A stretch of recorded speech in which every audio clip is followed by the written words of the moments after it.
시장 상황 봤고요. 이제 투자 전략입니다. 신한금융투자의 신병재 부지점장 연결하겠습니다. 안녕하세요.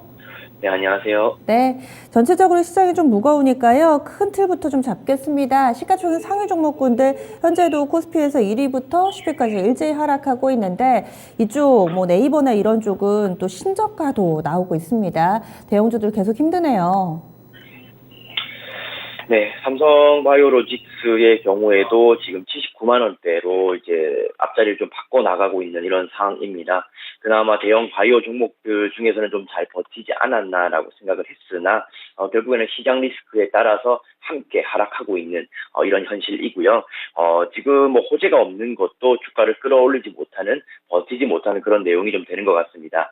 바이오 종목들 지금 코로나 이후로 굉장히 좀 휴식기가 많이 길어지고 있는 상황인데요. 아무래도 다시금 주목을 받기 위해서는 새로운 뭐 바이러스라든지 또는 뭐 임상 실험 결과 이런 것들이 나와줘야지만 가능하지 않을까라고 생각합니다. 바이오 종목 같은 경우는 어쨌든 실적을 뒷받침을 하면서 움직인다기보다는 좀 성장성이라든지 모멘텀, 임상에 대한 이런 파이프라인이 가장 좀 중요한데요. 요즘에는 굉장히 좀 부재한 이런 상황이어서 삼성바이오로직스 같은 경우도 추가적인 하락을 좀 더 좀 열어둬야지 않겠나라고 생각하고 있습니다. 오늘 같은 경우 이제 77만 원대나 이렇게 더 깨고 내려가게 된다라면은 차트상에서 봤을 때도 좀 더 아래쪽으로 열려 있는 그런 상황이 연출이 되기 때문에 제 생각에는 좀 마음의 준비를 좀 하시는 게 좋지 않을까라고 생각하고 있고요.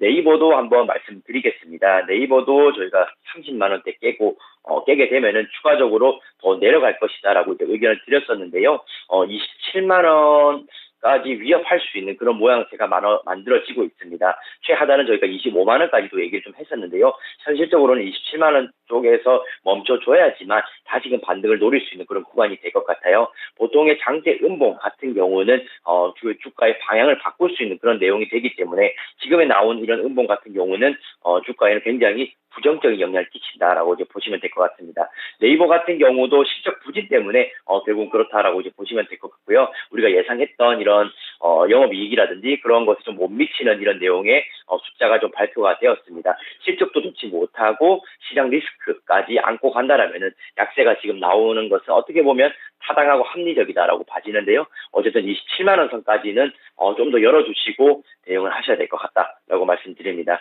그리고 자동차 업종도 한번 말씀드리겠습니다. 17만 원대 움직이고 있고요.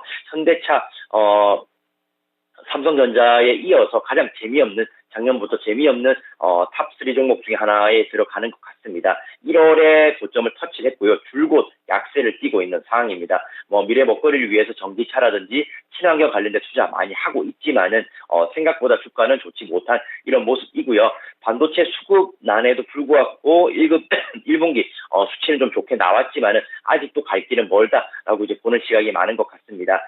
지금 반도체 수급 같은 경우 생각보다 더 심해지고 있는 이런 상황이에요. 지금 현대차 같은 경우는 뭐 종류마다 다르겠지만 최소 1년 이상 걸리는 이런 내용에 좀 잡혀 있는 것 같습니다. 그래서 지금의 개선세가 나타나기 위해서는 러시아와 우크라이나 이런 내용들도 해소가 되어야 될 것이고 그리고 뒤이어서 반도체 수급난도 해결이 되어야 되기 때문에 자동차 업종 같은 경우도 시간이 좀 더 걸릴 수 있다라고 이제 보시면 될 것 같습니다. 그래서 시총 상위 종목들을 이렇게 점검을 좀 해드렸는데 지금 상황에서는 그게 좀 좋지 못하다. 그래서 4월을 좀 넘기고 5월에 다시금 판단을 해야 된다라고 보시면 될 것 같고요. 매수하시기보다는 관망하시는 게 좋을 것 같습니다. 네, 대형주 아직은 또 접근할 때가 아니다. 이렇게 경고 시그널을 보내주시네요.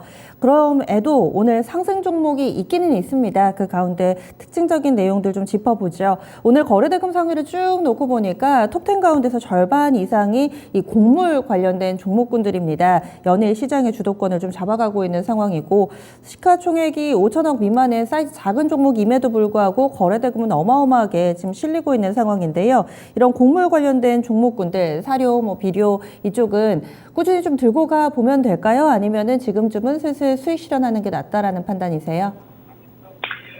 네, 오늘 이렇게 점상의 정도까지 나타내서 저는 정말 놀랐습니다. 그래서 매수 잔량도 굉장히 많이 쌓여 있는 이런 상황이기 때문에 좀 더 랠리를 펼칠 가능성도 있겠다라는 생각 들고요.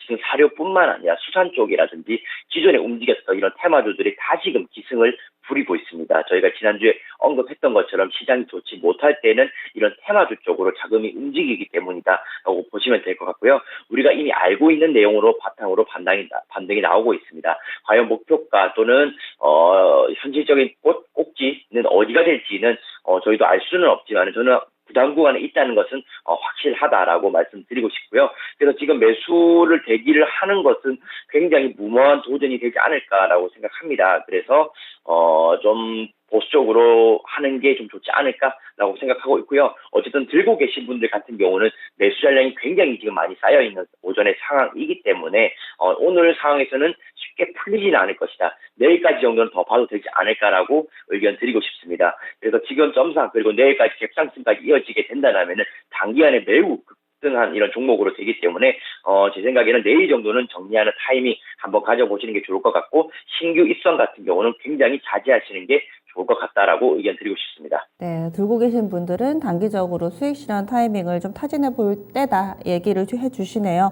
그리고 시장에서 크게 관심 갖지 않고 있었던 종목군들, 이 리츠 종목군들이 대거 52주 신고가에 이름을 올리고 있습니다. 사실 오늘만의 일은 아니고요. 근래 들어서 시장 안 좋다 할 때마다 신고가 종목에 늘 리츠 종목이 있었습니다. 오늘도 양시장 앞에서 30개 종목이 신고가인데 그 중에서 4종목이나 지금 리츠가 있거든요. 뭐 SK 리츠, 서부 T&D 리츠, 코람코 에너지 리츠, 그리고 코람코 더원 리츠 이렇게 4종목이 있는데 리츠주들 시장에 대안이 좀 될 수 있을까요?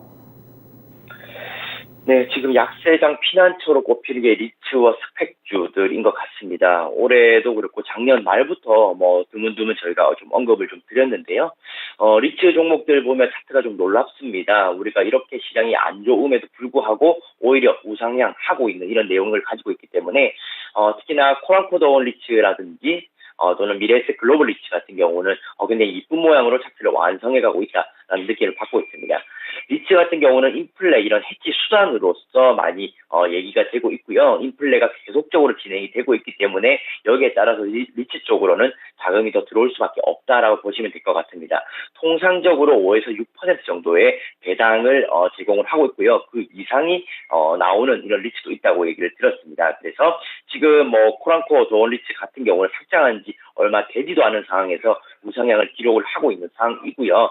그래서 지금의 움직임 리츠 같은 경우는 좀 더 랠리를 이어갈 가능성이 있지 않겠나라고 보고 있습니다. 인플레가 갑작스럽게 다운이 될 가능성이 높지는 않고요. 지속이 될 가능성이 높기 때문에 2분기 정도 5, 6월까지는 랠리가 가능한 것이 리츠 섹터다 이렇게 보시면 될 것 같습니다. 그래서 그 안에 이제 임대 수익이 어느 정도 충분히 꾸준하게 나올 수 있는 이런 종목들 위주로 들어가시는 게 좋을 것 같고요. 리츠 같은 경우도 다른 이런 반도체 섹터나 자동차 섹터처럼 좀 종목별 차별화는 있는 편입니다. 그렇기 때문에 최근 흐름 이렇게 좀 판단하시면서 대응하시는 게 좋을 것 같고요. 특히나 어느 지역에 포함된 이런 오피스 빌딩인지 이런 것들도 체크를 하시는 게 저는 주가를 좀 관리하는 게 도움이 많이 되실 거다라고 말씀드리고 싶습니다. 그래서 리츠 투자 안 해보신 분들 같은 경우는 이번 기회에 한번 고민해 보시는 게 좋을 것 같고요. 리츠 상장 종목들이 굉장히 많이 늘어났습니다. 그래서 공부하는 재미도 좀 찾을 수 있기 때문에 리츠 쪽으로 관심 종목 한번 세팅해 보시는 거 말씀드리고 싶습니다.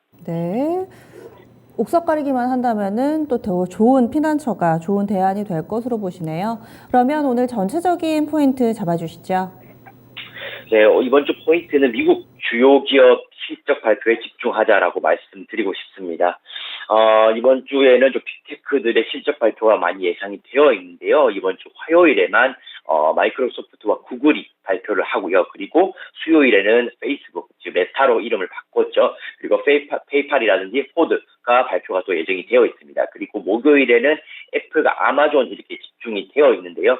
빅테크 위크지 않나라고 생각합니다. 보통 이렇게 나스닥 종목들 또는 S&P 주요 종목들이 실적을 발표할 때 그 주가의 방향이 좀 결정되는 경우가 나오게 되는데요. 지금 지난주 금요일 상황으로 봤을 때는 사실상은 좀 좋지 못한 모습인 것 같습니다. 미국 지수가 2.5% 정도 하락을 했기 때문에 다시금 음봉의 기운을 맞이하는 것은 아닌가라고 좀 우려 섞인 얘기가 있고요. 하지만 이번 주 실적 발표에 따라서 소실적으로 또는 예상치보다 좀 더 좋은 내용으로 발표가 된다면은 방향을 턴해볼 수 있는 그런 상황도 만들어질 수 있을 거다라고 보고 있습니다. 그렇게 된다라면 이제 쌍바닥이 일봉사에서 형성이 되기 때문에 미국이 쌍바닥 형성을 한다는 것은 우리 이런 국내 시장에서도 굉장히 좋은 영향으로 보여질 수가 있을 것 같아요. 그래서 이번 주 실적 발표 체크하시면서 대응하시는 게 좋을 것 같고요. 러시아 같은 경우는 지금 5월 4일 정도가 디폴트 선언이 예상되어 있는 아마 데드라인입니다. 그래서 러시아 사태까지도 이번 주는 좀 체크를 해야 되기 때문에 좀 지켜봐야 될 뉴스들이 좀 더 많다라고 보고 시장 대응하시면 좋을 것 같습니다. 네, 알겠습니다. 오늘 말씀 여기까지 듣겠습니다. 고맙습니다. 네, 감사합니다. 네, 지금까지 BJ 마켓뷰였습니다.